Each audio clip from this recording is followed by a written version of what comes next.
tuyo. Tama Parang natin yan. kakaiba itong putahe mo ngayon ah. Uy! Hindi natin sa mayo. Uy, sarap. Ang mga ingredients, flour, salt, milk, butter, 2 egg. I-mix lang natin yan guys.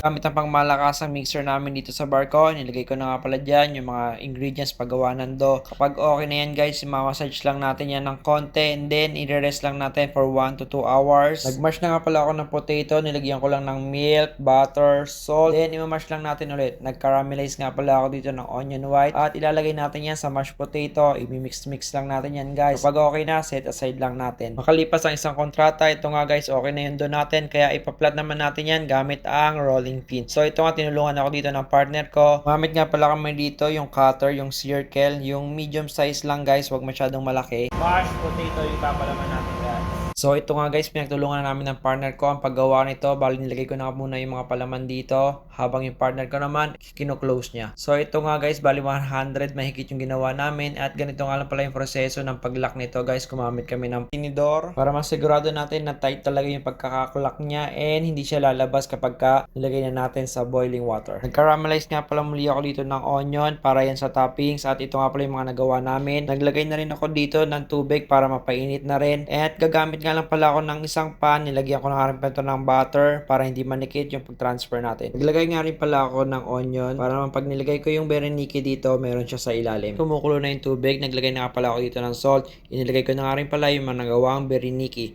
Kapag lumutang na yan guys, okay na yan. 6 to 8 minutes, okay na yan guys. Then, itatransfer naman natin yan sa isang lagayan.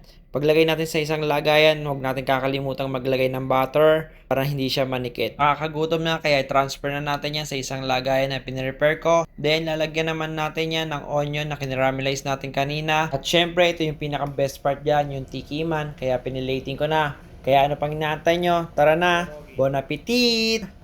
Guys, nagluto nga pala kami ngayon ng partner ko ng berenike. Pare Jordan, tikman natin to. Ano yun? Tikman natin. Yan.